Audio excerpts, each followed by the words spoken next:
La noche de la cena de compromiso de mi hija, mientras 60 y tantas personas levantaban copas en el jardín de nuestra finca, ella se acercó a mí con una sonrisa que no le llegaba a los ojos y me dijo al oído, casi sin mover los labios, papá, necesito que lo investigues. No añadió nada más. Se separó de mí, volvió junto a Daniel, le tomó la mano, se rió de algo que decía un vecino y siguió interpretando su papel de novia feliz como si no acabara de colocar una granada en mi pecho. Enhorabuena, de Yo verdad. también Es sonreí. maravilloso. Estreché manos, acepté abrazos, elogié el vino. Llevaba 35 años leyendo a personas que mentían delante de mis narices, así que disimular no era difícil. Lo difícil era que las piernas no me temblaran mientras mi cabeza ya empezaba a construir un plan. Me llamo Ernesto Vidal, tengo 64 años y durante 35 trabajé como auditor forense en firmas de consultoría de Madrid, Bilbao y finalmente Zaragoza. Mi trabajo consistía en encontrar lo que otros escondían. Entraba en empresas con los libros contables debajo del brazo y salía semanas después con la verdad entre las manos, por incómoda que fuera. Mi amor. Aprendí a leer balances como otros leen novelas, buscando la historia que nadie quiere contar. Aprendí que los números mienten solo cuando alguien los obliga a mentir, y que la gente que más sonríe durante una auditoría suele ser la que más tiene que ocultar. Revisé operaciones de cientos de millones, destapé fraudes que arruinaron carreras, testifiqué en juicios que salieron en los periódicos. Confiaba en mi instinto porque mi instinto se alimentaba de datos. Pero los datos no pueden prepararte para lo que sientes cuando la persona que más amas se desploma delante de ti. Marta murió hace 4 años. Cáncer de páncreas. Nos dieron 6 semanas desde el diagnóstico y ella vivió 5. No hubo tiempo para planes largos ni despedidas elaboradas. Hubo tiempo justo para lo esencial, organizar los papeles del fideicomiso, decirle a Lucía que la quería, y hablar conmigo en la habitación del hospital mientras el sol de noviembre entraba por la ventana y ella cada día pesaba un poco menos bajo la manta. Marta nunca fue de grandes discursos. Hablaba poco, pero cuando decía algo, te quedaba dentro como un clavo. En una de esas últimas tardes, me agarró la mano con más fuerza de la que yo creía que le quedaba y me dijo 2 cosas. La primera fue sencilla, que dejara de trabajar 7 días a la semana, que disfrutara la finca, que cuidara las vides que habíamos plantado juntos. Asentí. Lo prometí. La segunda cosa la dijo más despacio, como si eligiera cada sílaba, cuando algo no cuadre, Ernesto, no lo dejes pasar. Nunca. Sobre todo si tiene que ver con Lucía. Yo pensé que hablaba en general. Que me estaba recordando la disciplina de auditor que yo mismo predicaba, confía, pero verifica. Le apreté la mano y le prometí que lo haría. 3 días después se fue. En los meses que siguieron cumplí la primera promesa. Dejé la firma, acepté un retiro anticipado y me instalé a tiempo completo en la finca que Marta y yo habíamos comprado 15 años antes en La Rioja. 9 hectáreas de viñedo y robles viejos, una casa de piedra con más habitaciones de las que un hombre solo Papá, necesita, he y conocido a unas alguien. vistas del valle que te hacen creer que el Es mundo es un maravilloso. lugar Estoy muy feliz. generoso. Se I suponía met que someone iba a new ser and I nuestro can't stop refugio de thinking about him. jubilación. He's different. I En feel so cambio, vulnerable se talking. convirtió en el sitio donde aprendí Dad, lo I que met someone. He's significa cenar amazing. solo cada noche durante He 1000 makes me noches feel so seguidas. special. Lucía venía cuando podía. Tenía 31 años, trabajaba como arquitecta en un estudio de Madrid, y era tan independiente y reservada Yes, como su integrated madre. green tech is key. Me ayudó a guardar la ropa de Definitely, I'd love Marta, that. a cerrar sus cuentas, a decidir qué hacer con los cuadros que había comprado durante años en mercadillos de los pueblos de alrededor. No hablábamos mucho. El duelo a veces se comparte mejor en silencio. Pero yo veía el peso que cargaba en la forma cuidadosa con que se movía por la casa, como si tuviera miedo de romper algo que ya estaba roto. Durante mucho tiempo no entendí la segunda promesa de Marta. Cuando algo no cuadre, no lo dejes pasar. Me convencí de que se refería a la carrera de Lucía, a sus Beautiful, decisiones papá. financieras, a la cautela normal de cualquier padre. Eso no encajaba. Marta confiaba en Lucía por completo. Siempre había confiado. No fue hasta 14 meses antes de la fiesta de compromiso cuando empecé a sospechar que Marta había visto algo que yo no podía ver, o quizá había sentido algo que yo todavía no era capaz de sentir. Lucía me llamó un jueves por la noche de agosto. Yo estaba en el despacho revisando los informes del último trimestre de la bodega, que aquel año empezaba a dar beneficios por primera vez. El nombre de Lucía apareció en la pantalla. Rara vez llamaba entre semana a esas horas. Papá, dijo, y noté algo distinto en su voz. Más ligera, más joven.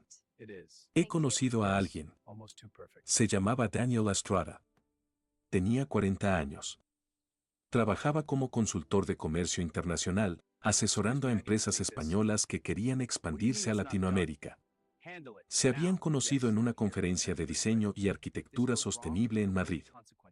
Él estaba allí porque uno de sus clientes invertía en materiales de construcción ecológicos. Se acercó a ella durante una pausa, hizo un comentario inteligente sobre la ponencia anterior y pasaron el resto de la tarde hablando en la cafetería del hotel. Me hizo sentir que lo que yo decía importaba, dijo Lucía, bajando la voz como si le diera vergüenza admitirlo. Reconocí ese tono. Era el mismo que Marta usó 33 años antes cuando le contó a su padre que había conocido a un auditor en la fiesta de un amigo común. Esperanzado, cauteloso, dispuesto a creer en algo bueno. Me alegro por ti, le dije. Y era verdad. Pero al colgar, oí la voz de Marta en algún lugar del fondo de mi cabeza. Baja, Clara. Cuando algo no cuadre, no lo dejes pasar. Durante los meses siguientes, Daniel se convirtió en parte de la vida de Lucía. Él vivía en Barcelona y viajaba mucho por trabajo, pero subía a Madrid casi todos los fines de semana. Le mandaba flores al estudio. La llamaba cada noche, incluso desde aeropuertos. Ella me contaba que era paciente, atento, que nunca la presionaba. Yo escuchaba y hacía preguntas con naturalidad. ¿De dónde era? ¿Para qué empresa trabajaba? ¿Había estado casado? Me dijo que había crecido en algún punto del norte, que llevaba en Barcelona más de una década construyendo su carrera, y que nunca se había casado. Decía que había esperado a la persona adecuada. Ese detalle me raspó por dentro más de lo que quise admitir. Un hombre de 40 años, económicamente estable, con facilidad de palabra, que nunca se ha casado. En mi experiencia, eso significaba una de tres cosas: o estaba demasiado volcado en el trabajo como para sostener una relación, o tenía un problema de compromiso que nadie había logrado resolver, o estaba ocultando algo. Pero me callé. Lucía era adulta. No necesitaba que su padre cuestionara cada paso que daba. Quizá yo simplemente estaba proyectando 35 años de escepticismo profesional sobre una situación que no lo merecía. Lo conocí un sábado de octubre, 5 meses después de que empezaran a verse. Lucía me avisó con una semana de antelación: Daniel quería conocerme, quería hacer las cosas bien, quería que yo supiera que para él la familia importaba. Preparé la casa. Puse la mesa en la terraza del jardín, donde Marta y yo solíamos organizar cenas para amigos. El tiempo acompañó, uno de esos días de otoño en La Rioja en que la luz vuelve doradas las colinas y el aire huele a tierra húmeda y uva madura. Daniel llegó conduciendo un coche discreto y llevando una botella de tempranillo que no era ni demasiado cara ni demasiado barata. Me tendió la mano, me miró a los ojos, se presentó con esa clase de seguridad que nace de años de tratar con desconocidos y hacer que se sientan cómodos. Señor Vidal, gracias por recibirme. Lucía habla de este lugar como si fuera el centro del mundo. Era alto, pelo oscuro con algunas canas en las sienes, vestido con pantalón de algodón y camisa sin corbata. Zapatos limpios. Su apretón de manos fue firme pero no agresivo. Parecía exactamente el tipo de hombre en quien confiarías a tu hija. Recorrimos la finca antes del almuerzo. Preguntó por el viñedo, por las variedades, por los planes de ampliación. Hizo preguntas reflexivas sobre mi carrera. Escuchó cada respuesta, hizo comentarios precisos, mencionó alguna operación en la que su empresa había trabajado. Nada llamativo, solo lo justo para establecer que sabía de qué hablaba. Era fluido, medido, impecable en cada palabra. Lucía lo miraba como se mira algo frágil que temes que desaparezca si apartas los ojos. Yo lo miraba como solía mirar a los directivos durante una auditoría, y lo que vi me inquietó de un modo que no supe nombrar. No dudaba nunca. No buscaba palabras. No se contradecía. Cada respuesta encajaba con la anterior como piezas de un rompecabezas que alguien hubiera montado antes de sentarse a la mesa. Demasiado perfecto. Pero no dije nada. A mitad de la comida, el teléfono de Daniel vibró. Se disculpó, se levantó y caminó hacia el borde del viñedo, de espaldas a nosotros. Lo observé desde la mesa. Su postura cambió, hombros tensos, mano cortando el aire, voz baja y afilada. No era el mismo hombre que había estado sentado a mi mesa 30 segundos antes. Entonces giró la cabeza, me vio observándolo y el cambio fue instantáneo. Los hombros se relajaron. La voz bajó de tono. Terminó la llamada en cuestión de segundos y volvió sonriendo. Un cliente nervioso, dijo sentándose. No entienden que aquí son 2 horas menos. Lucía aceptó la explicación sin cuestionarla. Yo asentí y guardé ese momento en la memoria como quien guarda una pieza de un expediente que todavía no entiende. Después de la comida, cuando ya se habían marchado, me senté en el despacho con un vaso de whisky y la fotografía de Marta sobre la mesa. Le hablé como hacía cada noche. No sé qué es lo que me molesta de él, le dije al cristal vacío. Quizá nada. Quizá yo. Me fui a dormir diciéndome que era un viejo paranoico. Que Lucía merecía ser feliz. Que tenía que dejar de buscar agujeros donde no los había. Me mentí con esas frases durante los 11 meses siguientes. A lo largo de ese periodo, Daniel visitó la finca muchas veces. Se ofrecía a ayudar con las tareas del viñedo. Caminaba conmigo entre las hileras de cepas al atardecer. Hacía preguntas sobre el riego, las cosechas, la historia de cada parcela. Era el tipo de invitado cuya compañía disfruta sin esfuerzo. Pero su relación con el teléfono seguía molestándome. Se alejaba siempre para atender llamadas. Si lo dejaba sobre la mesa, la pantalla estaba boca abajo. Si vibraba durante la cena, lo miraba de reojo y le cambiaba algo en la mandíbula, un endurecimiento sutil que se resolvía en una sonrisa cuando notaba que alguien lo observaba. Conocía esas señales. Las había visto en cientos de auditorías. Pero esto no era una auditoría, me decía. Esto es la vida de tu hija. En una de esas visitas, Daniel trajo a sus padres.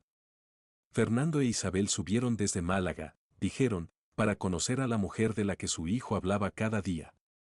Eran cálidos, educados, contaron historias sobre la infancia de Daniel con la ternura exacta que se espera de unos padres orgullosos. Isabel elogiaba la finca, Fernando ofrecía consejos sobre el mantenimiento de tejados viejos. Eran completamente creíbles. Era como ver una obra de teatro tan bien ensayada que te olvidabas de que estabas mirando un escenario. Aparté ese pensamiento. No todo el mundo es sospechoso. Algunas familias simplemente funcionan. Al despedirse, Lucía me abrazó en la entrada. Gracias, papá. Esto significa todo para mí. La abracé de vuelta y no dije nada. En julio, 14 meses después de conocerse, Daniel le propuso matrimonio en un restaurante con vistas al Mediterráneo. Lucía me llamó desde el aparcamiento, llorando de alegría. Papá, me ha pedido que me case con él. Sentí una mezcla de emociones que no supe desenredar, alegría porque ella era feliz, alivio porque había encontrado a alguien que parecía quererla, y debajo de todo eso una inquietud persistente, como un ruido de fondo que no logras localizar. Me alegro muchísimo por ti, dije. Y era verdad. Pero la voz de Marta seguía ahí, quieta, esperando. Organizaron la cena de compromiso para octubre, en la finca. 70 invitados. La boda sería en enero, 12 semanas después. La víspera de la fiesta. Daniel se quedó para ayudar con los preparativos.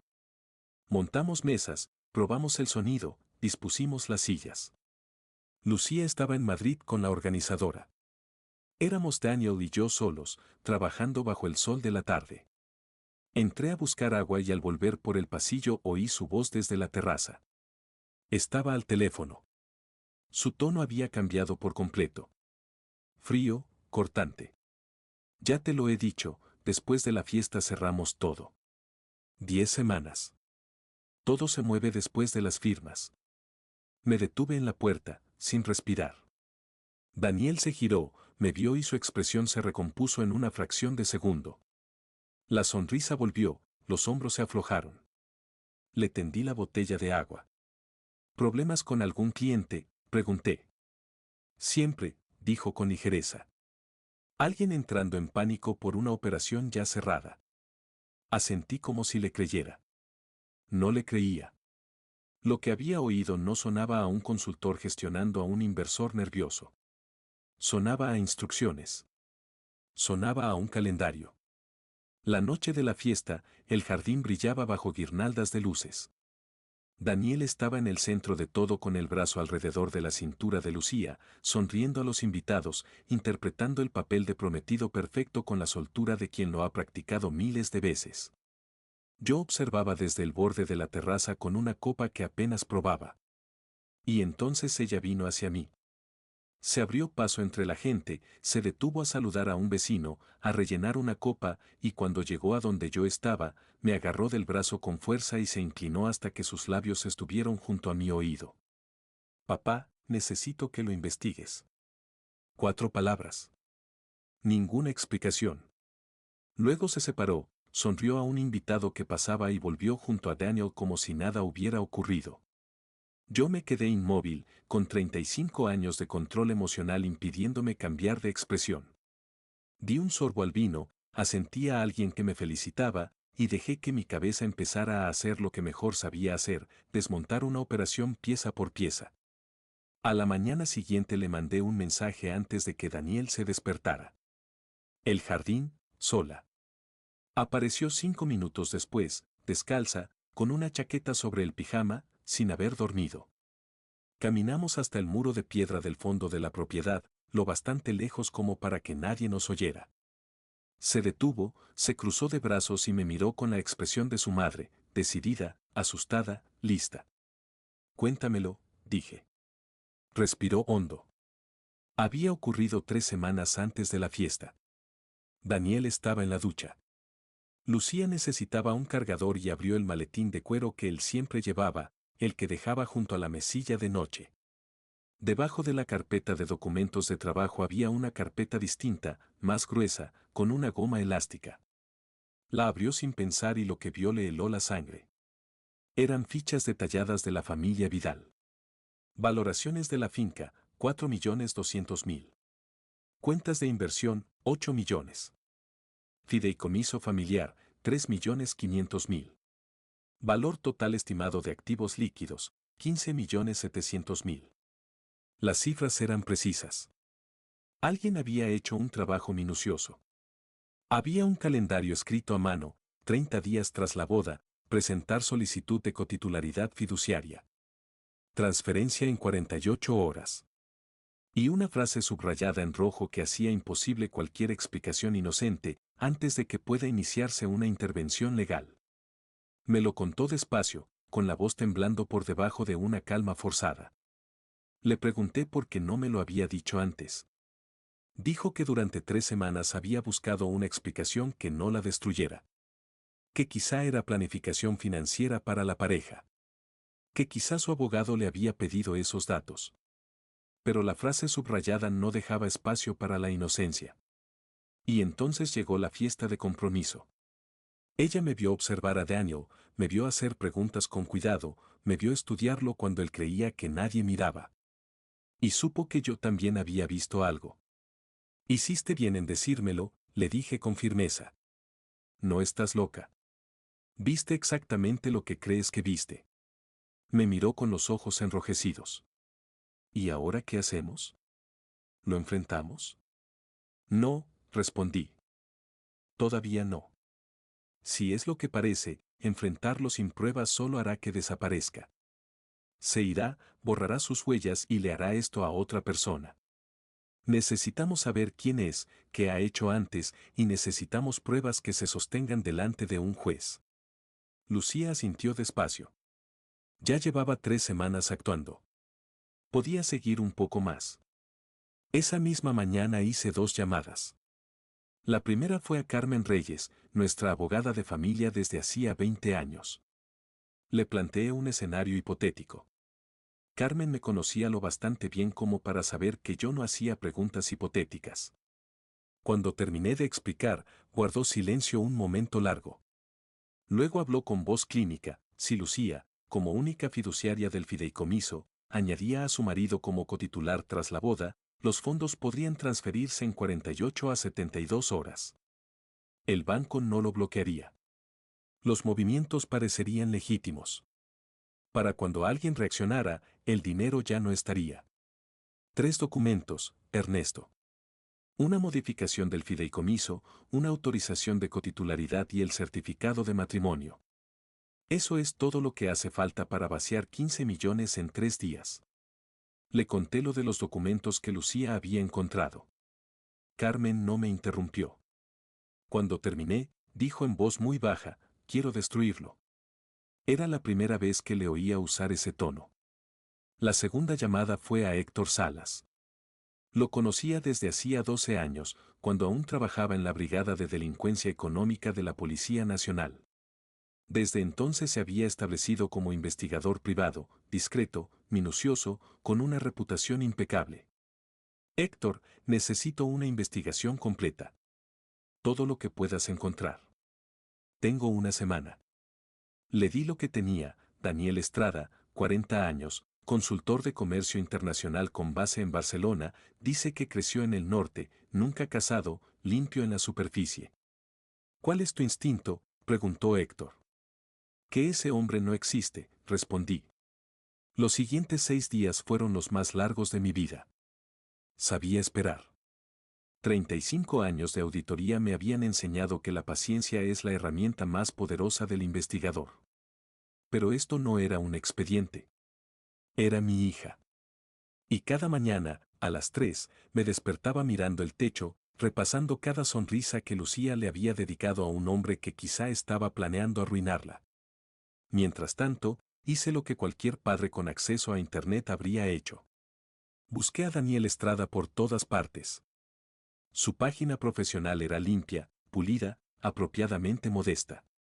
Su perfil en redes mostraba una trayectoria estable, unas 200 conexiones, menciones en 2 publicaciones empresariales de Barcelona. Sus opiniones eran inteligentes, medidas, anodinas. No había ninguna señal de alarma. Tampoco había ninguna vida real. Estaba demasiado limpio. Las personas de verdad tienen historiales digitales desordenados, fotos viejas, publicaciones que desearían borrar, lagunas laborales, comentarios inapropiados de un amigo de la adolescencia. El perfil de Daniel Estrada parecía diseñado, no vivido.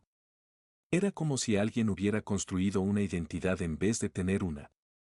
Héctor llamó al 6.º día. Eran las 11 de la mañana. Yo estaba de pie en el viñedo, junto a las cepas de garnacha que Marta había elegido porque decía que darían el mejor vino que hubiéramos hecho. Tenía razón, por cierto.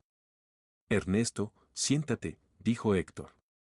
Yo estaba de pie entre las vides, con la tierra húmeda bajo los zapatos. Estoy en el viñedo, dije. Solo dímelo. Su nombre real es Sergio Molina. Nacido en Zaragoza, 41 años. No existe ningún Daniel Estrada que encaje con su perfil en ninguna base de datos oficial. Creó esa identidad hace unos 2 años y medio. Se me doblaron las rodillas. Me senté en el suelo entre las cepas. Sigue. Hace 3 años, en Bilbao, un hombre llamado Ignacio Paredes fue estafado por alguien que se hacía llamar Marcos Herrera. Paredes tenía 66 años, era viudo, propietario de una cadena de ferreterías. Herrera se ganó su confianza haciéndose amigo primero de su hija Carolina. El mismo método. Lo convenció para invertir 900.000 euros en un proyecto inmobiliario en Portugal. El dinero desapareció. Herrera desapareció. Paredes lo perdió casi todo. La cadena se redujo a una sola tienda. Carolina dejó la universidad para ayudarlo. Sentí que el suelo se inclinaba. ¿Y en Sevilla?, pregunté, recordando que Héctor había mencionado que buscaría patrones en varias ciudades. También. Hace 2 años. Una mujer divorciada llamada Beatriz Soler. El nombre que usó fue Andrés Rojas. Mismo manual, consultor financiero, encantador, paciente. Se acercó a ella a través de un grupo de inversión. Consiguió 300.000 euros antes de desaparecer. ¿Cuántos más puede haber? He encontrado 3 confirmados y 2 sospechosos. Puede que lleve 7 u 8 años haciendo esto. Me quedé sentado en la tierra, mirando las vides, tratando de procesar lo que estaba oyendo. Sergio Molina llevaba años destruyendo vidas. Y ahora tenía a mi hija en la mira.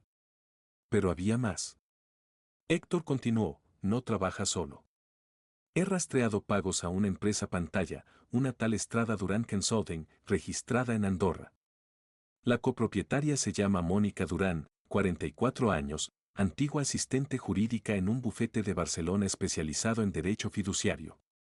Es ella quien prepara los documentos legales, quien gestiona las cuentas en el extranjero. ¿Qué relación tienen?, pregunté. Eso es lo interesante. No son pareja ni socios de negocio convencionales. Son algo más complicado. Todavía estoy tirando de ese hilo, pero hay una conexión que te va a afectar directamente. Necesito 2 días más para confirmarlo. Le dije que no tenía 2 días. Me dijo que los necesitaba. Colgué y me quedé allí, con la espalda contra un poste de la viña, mirando el cielo de La Rioja mientras mi cabeza intentaba encajar las piezas de lo que estaba oyendo. Esa misma tarde conduje hasta la finca La Hija de Ignacio Paredes. Carmen Reyes la había localizado a través de registros públicos. Carolina tenía 27 años, estudiaba derecho a distancia mientras cuidaba de su padre y mantenía a flote lo que quedaba de la ferretería. Cuando la llamé y le dije que el hombre que buscaba estaba intentando hacer lo mismo con mi hija, hubo un silencio largo. Luego dijo, llevo 2 años esperando este momento. Vino desde Bilbao al día siguiente. Nos sentamos en la biblioteca, con el retrato de Marta sobre la chimenea, y me contó la historia de su padre. Ignacio era un hombre honrado que había construido un pequeño imperio de ferreterías durante 40 años. Después de enviudar, Marcos Herrera apareció en su vida como un consultor que iba a ayudarle a modernizar el negocio. Se ganó su confianza en 6 meses. Luego le propuso la inversión. Ignacio firmó. El dinero voló. Mi padre no ha vuelto a ser el mismo, dijo Carolina con la voz firme pero los ojos húmedos. No duerme. No confía en nadie. Perdió 40 años de trabajo en 6 meses. Lo peor no fue el dinero. Lo peor fue la vergüenza. Se siente un imbécil por haber confiado. La miré. Tu padre no es un imbécil. Fue víctima de un profesional. Eso no es lo mismo. Lo sé, dijo ella. Pero él no lo ve así. Le prometí que cuando esto terminara, Ignacio tendría la justicia que merecía. Me miró fijamente y dijo, quiero estar presente cuando lo arresten. Se lo haré saber, le dije. 2 días después, Héctor llamó con la última pieza. Ernesto, ¿recuerdas el caso de Grupo Ibarra? Se me paró el corazón. Claro que lo recordaba. Hacía 12 años, mi firma había sido contratada para auditar Grupo Ibarra, una empresa logística de Zaragoza que cotizaba en bolsa. Encontré irregularidades graves, contratos ficticios, facturas infladas, un agujero contable de 28 millones. Mi informe desencadenó una investigación judicial. La empresa fue intervenida.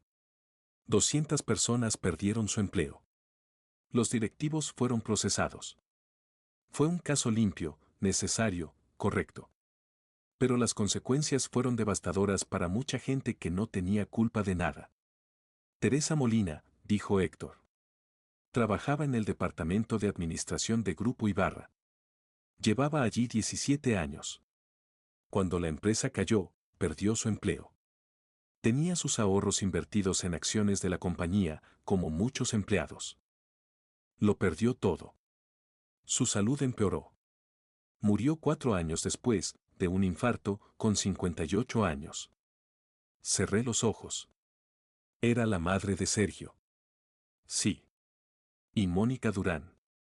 Su madre, Elena Durán, era la responsable de archivo de Grupo Ibarra. Le pasó exactamente lo mismo. Perdió el empleo, los ahorros, acabó viviendo con una hermana en un pueblo de Huesca. Sergio y Mónica se conocieron hace 6 años a través de una asociación de antiguos empleados. Se unieron por el mismo rencor, los dos culpaban a la persona que había destapado el fraude. Te culpaban a ti, Ernesto. Sentí como si alguien me hubiera vaciado por dentro. No era un estafador cualquiera eligiendo víctimas al azar. Sergio Molina me había buscado a mí. Había encontrado a mi hija. Se había construido una vida entera, un nombre, una carrera, unos padres falsos, todo para acercarse a nosotros.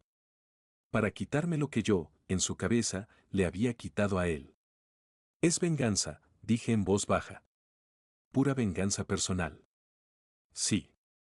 Y la ha refinado con otros casos antes de llegar a ti. Cada víctima le ha servido de práctica. Colgué. Me senté en el despacho mirando la fotografía de Marta. La mujer que me hizo prometer que verificaría. La mujer que quizá había intuido que algún día mi trabajo me perseguiría hasta la puerta de mi propia casa. Lo sabías, ¿verdad?, le dije al cristal vacío. No sabías los detalles, pero sabías que llegaría un día así. Sentí su presencia con más fuerza que en años. No como un fantasma. Como un recuerdo tan vivo que casi podía olerla. Esa noche se lo conté todo a Lucía. Conduje hasta Madrid. Nos sentamos en su apartamento, con las pruebas extendidas sobre la mesa del comedor, y le mostré las fotos, los nombres falsos, las víctimas. Cuando le hablé de la conexión con Grupo Ibarra, cuando le expliqué que Sergio la había elegido porque me odiaba a mí, se levantó de golpe, caminó hasta la ventana y se quedó mirando la calle con los puños cerrados. Entonces yo nunca fui nada para él, dijo sin girarse. Solo era un medio para llegar a ti. Me puse detrás de ella. Le puse la mano en el hombro. Eres mi hija. Eres brillante, buena, valiente. Fuiste tú quien encontró los documentos. Tú te salvaste a ti misma, Lucía. Y ahora vamos a evitar que le haga esto a nadie más. Se giró hacia mí. Tenía los ojos secos y la mandíbula de su madre. ¿Cuál es el plan? Carmen Reyes había contactado con la inspectora Sofía Bermúdez, de la Brigada de Delincuencia Económica. La inspectora llevaba 2 días revisando las pruebas que Héctor había reunido, los documentos, los registros financieros, los testimonios de las víctimas, las empresas pantalla. El caso era sólido, pero quería más. Quería atraparlos en el momento justo, con los documentos en la mano y una confesión grabada. El plan era dejar que las cosas avanzaran hasta la cena previa a la boda, prevista para un viernes de enero en un hotel con Encantó cerca de Logroño. Según el patrón que Héctor había identificado, Mónica Durán estaría allí, probablemente haciéndose pasar por una asesora financiera o una consultora legal.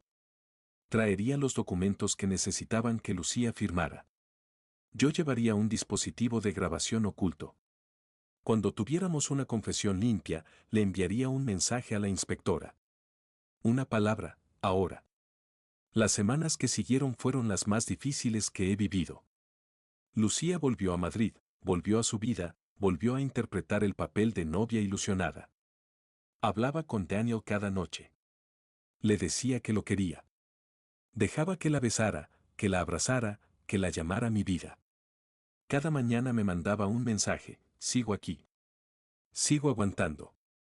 Yo le respondía, estoy orgulloso de ti. Y cada noche me sentaba en el despacho, miraba la foto de Marta y le decía, falta menos. La víspera de la cena, Lucía vino a la finca. Caminamos por el viñedo al atardecer, por el mismo sendero que habíamos recorrido el día después de la fiesta de compromiso. Se detuvo junto al muro de piedra del fondo. ¿Estás preparada?, pregunté.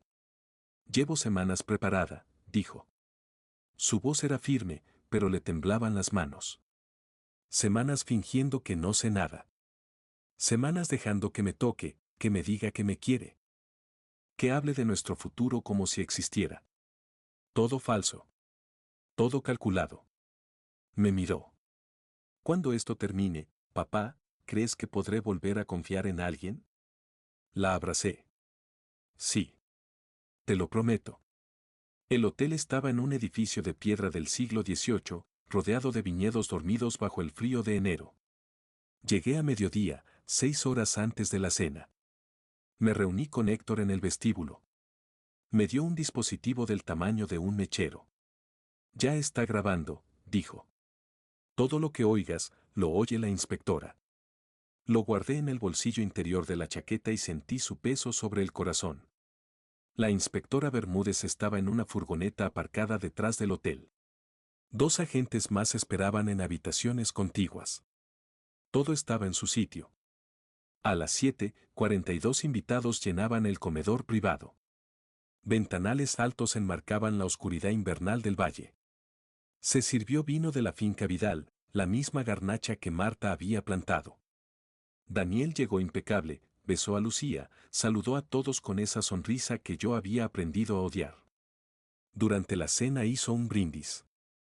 Se puso en pie, levantó la copa, miró a Lucía con los ojos húmedos y dijo, me has dado algo que nunca tuve.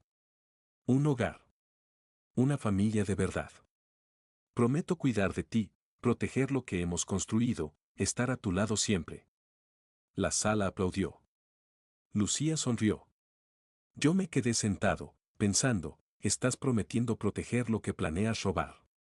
A las 9, Daniel se excusó para atender una llamada. Esperé 4 minutos y lo seguí. Subí a la segunda planta. El pasillo estaba en silencio. Me detuve frente a la habitación 212. La voz de Sergio llegaba a través de la puerta, mezclada con otra voz que no conocía. Una mujer. Mónica. Hablaban rápido, en tono bajo pero audible. La voz de ella era seca, profesional. Los formularios están listos. Modificación del fideicomiso, página 7 para la firma de Lucía. Cotitularidad fiduciaria, página 4. Una vez tengamos las dos firmas, presento la solicitud al banco el lunes. La voz de Sergio, ¿y el calendario? Lunes por la mañana presento los documentos. Lunes por la tarde se autoriza la transferencia. Martes a primera hora se mueve a la cuenta de Lisboa. Para el martes por la noche el dinero estará repartido en 6 cuentas en 3 jurisdicciones distintas. Aunque alguien lo descubra el miércoles, ya será imposible rastrearlo. Hubo una pausa. Luego Sergio, con un tono que me revolvió el estómago, y el viejo no puede hacer nada. Legalmente no tiene autoridad sobre el fideicomiso. Para cuando se entere, estaremos fuera. Mónica se rió. 15 millones. Después de todos estos años. Después de todos estos años, repitió Sergio, y su voz tenía algo más que codicia. Tenía satisfacción. Tenía odio. Tenía la tranquilidad de un hombre que cree que ya ha ganado. Lo tenía todo en la grabadora. El plan, el calendario, las cantidades, los nombres. Saqué el teléfono. Escribí una palabra, ahora. 60 segundos después, la inspectora Bermúdez apareció al final del pasillo con 2 agentes. Se movieron rápido, en silencio. Bermúdez llamó a la puerta, la abrió sin esperar respuesta y entramos juntos. Sergio y Mónica estaban de pie junto al escritorio, con documentos extendidos sobre la superficie, a medio organizar. Se quedaron inmóviles. Sergio me miró y su cara cambió. El encanto desapareció. La sonrisa desapareció. Lo que quedó fue algo más duro, más frío, más real que cualquier cosa que yo le hubiera visto en 18 meses. Detrás de mí, Lucía entró en la habitación. Se detuvo en la puerta, con Elena Cifuentes a su lado, y miró al hombre con el que iba a casarse. ¿Quién eres?, le pregunté. Su mandíbula se tensó. Me sostuvo la mirada durante un momento largo, como si estuviera decidiendo si seguía actuando o dejaba caer el telón de una vez. Lo dejó caer. Me llamo Sergio Molina, dijo con voz plana. Mi madre se llamaba Teresa. Trabajó 17 años en Grupo Ibarra. Lo era todo para ella. Su empleo, su dignidad, sus ahorros. Tú publicaste un informe y ella lo perdió todo. Enfermó. No se recuperó. Murió con 58 años en un hospital público, sin un céntimo, preguntándose qué había hecho mal. Se hizo el silencio. Lo que hiciste fue legal, continuó Sergio, y su voz se endureció. Lo que hiciste fue correcto, según tú. Pero mi madre nunca robó nada. Nunca mintió en una factura. Era administrativa. Archivaba papeles. Y cuando la empresa cayó, ella cayó con ella. Nadie le ofreció una segunda oportunidad. Nadie le dijo que no era culpa suya. Solo recibió una carta de despido y 3 meses de indemnización. Me quedé callado. Podía sentir el peso de la grabadora en mi bolsillo, el peso de 35 años de carrera, el peso de cada informe que había firmado sabiendo que los números no mienten pero que las consecuencias son impredecibles. Así que decidiste destruirme a través de mi hija, dije finalmente. Decidí que sintieras lo que yo sentí, respondió Sergio. Que supieras lo que es ver cómo alguien te quita todo y no poder hacer nada. Lucía dio un paso al frente. Su voz era firme, sin temblor. Y yo no era nada. Solo un medio para llegar a él. Sergio la miró. Por un instante, algo cruzó su cara. Algo que se parecía al arrepentimiento, o quizás solo al cansancio. No dijo nada. La inspectora Bermúdez se adelantó. Sergio Molina queda detenido por conspiración para cometer estafa agravada, falsificación de documentos y usurpación de identidad. Mónica Durán queda detenida como cómplice de los mismos cargos. Los esposaron. Les leyeron sus derechos. Los sacaron de la habitación. Sergio se detuvo un momento en el umbral y me miró por última vez. No dijo nada más. No hacía falta. Yo había visto lo que había detrás de todo aquello, un hijo que nunca había podido salvar a su madre y que había convertido ese dolor en algo monstruoso. Cuando la puerta se cerró, Lucía se apoyó contra la pared y cerró los ojos. Elena le pasó un brazo por los hombros. Yo me quedé en medio de la habitación vacía, con los documentos que Héctor recogía sobre el escritorio y el sonido de mis propios latidos llenando el silencio. Héctor me puso una mano en el hombro. Está hecho, Ernesto. Asentí. Pero en algún lugar de mi pecho, la voz de Marta decía algo más suave, ahora empieza lo difícil. Los meses que siguieron fueron los más complicados para Lucía. La vi atravesar el duelo de algo que nunca existió, que es un tipo de duelo particular, porque no hay nada real que llorar y sin embargo la pérdida es enorme. Pidió una baja en el estudio y vino a la finca. Durante las primeras semanas apenas hablaba. Caminaba por el viñedo al amanecer, se sentaba en la biblioteca por las tardes con un libro que no leía y miraba las colinas como si buscara algo que se le había escapado. Fue a terapia. Volvió a correr. Poco a poco retomó el contacto con amigos que había descuidado durante los meses con Daniel. En abril volvió al trabajo. Lideró un proyecto de rehabilitación urbana que había querido hacer durante años. Se entregó con una concentración que me recordaba a su madre. Lucía era fuerte. No de la forma espectacular en que los héroes son fuertes en las películas, sino de la forma callada y persistente en que las personas reales se reconstruyen después de que alguien les haya desmontado la vida. Los juicios se resolvieron entre mayo y septiembre. Sergio Molina fue condenado a 11 años por estafa agravada, falsificación documental, usurpación de identidad y pertenencia a organización criminal. Mónica Durán recibió 7 años por complicidad y falsificación. Los casos de Bilbao y Sevilla fueron reabiertos. Ignacio Paredes recibió una restitución parcial de los fondos incautados. No era todo lo que había perdido, pero era algo. Carolina me llamó desde Bilbao el día de la sentencia. Mi padre durmió anoche por primera vez en 2 años, dijo. Gracias. Los falsos padres, Fernando e Isabel, resultaron ser actores jubilados de un teatro de Almería. Sergio les había pagado 3.000 euros a través de una productora fantasma. Cuando Héctor los localizó, estaban horrorizados. Pensaban que habían participado en una broma familiar. Declararon como testigos. Una tarde de octubre, un año después de todo, estaba sentado en el jardín donde antes estuvo la silla de Marta. Las vides se extendían hacia las colinas del oeste con las hojas volviéndose cobrizas bajo la última luz. Lucía apareció por el sendero. Traía a alguien. Se llamaba Pablo. Tenía 34 años. Era ingeniero agrónomo y trabajaba en un programa de recuperación de suelos en La Rioja. Era tranquilo, atento, genuino de una forma que se notaba natural, no ensayada. Le pedí a Héctor discretamente que verificara sus antecedentes. Viejas costumbres. Me llamó al día siguiente, expediente limpio, carrera estable, ninguna señal de nada. Pero más allá de la verificación, yo veía algo que los datos no podían medir. La forma en que Pablo escuchaba a Lucía sin intentar impresionarla. La forma en que se reía de sus bromas sin competir por la atención. La forma en que hacía preguntas porque de verdad quería saber las respuestas, no porque estuviera recogiendo información. Lucía me pilló observándolos durante el almuerzo. Sonrió, me apretó la mano bajo la mesa y dijo, «Estoy bien, papá». De verdad. Y le creí.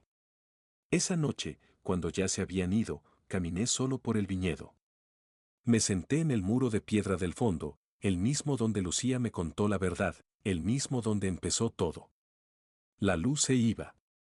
Las colinas se oscurecían. El aire olía a tierra y a uva madura. Había cumplido las 2 promesas que le hice a Marta. Había dejado de trabajar 7 días a la semana. Cuidaba la finca, paseaba entre las vides, vivía un poco. Y había verificado. Había escuchado el instinto que me decía que algo no encajaba y no lo había dejado pasar.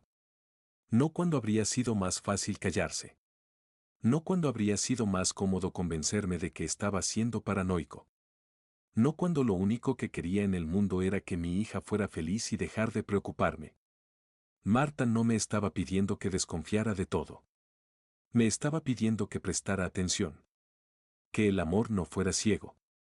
Que proteger a las personas que quieres no es lo mismo que controlarlas.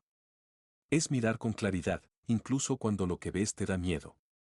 Es actuar cuando algo no cuadra, aunque eso signifique arriesgar la paz. Es tener el valor de verificar, no por desconfianza, sino precisamente porque confías tanto que no puedes permitirte ser negligente. No odio a Sergio Molina. Eso quizás sorprenda. Pasé meses odiándolo, pero con el tiempo el odio se disolvió en algo más complejo. Vi a un hijo que perdió a su madre y no supo hacer nada con ese dolor salvo convertirlo en destrucción. Vi a un hombre que llevó el resentimiento tan lejos que acabó pareciéndose exactamente a lo que más despreciaba, alguien que destruye vidas ajenas sin mirar atrás. Lo que mi informe hizo a Grupo Ibarra fue necesario y fue legal, pero Marta tenía razón en algo que nunca llegó a decirme con palabras: las consecuencias de nuestras decisiones viajan más lejos de lo que podemos ver, y a veces vuelven convertidas en algo que no reconocemos. Cerré los ojos. El viñedo estaba en silencio. La noche caía sobre La Rioja con esa lentitud pesada de los otoños largos. Y oí la voz de Marta una última vez, clara, serena, como si estuviera sentada a mi lado: «Lo hiciste bien, Ernesto». Abrí los ojos. A lo lejos, las luces de la casa brillaban entre los robles. Lucía había dejado encendida la lámpara del porche, como hacía su madre cuando sabía que yo iba a caminar hasta tarde. Susurré al aire vacío: «Las cumplí, Marta». Las 2. Me levanté del muro, me sacudí la tierra de los pantalones y caminé hacia la casa. El vino de aquel año, la garnacha de Marta, ya estaba en las barricas. Sería nuestra mejor cosecha.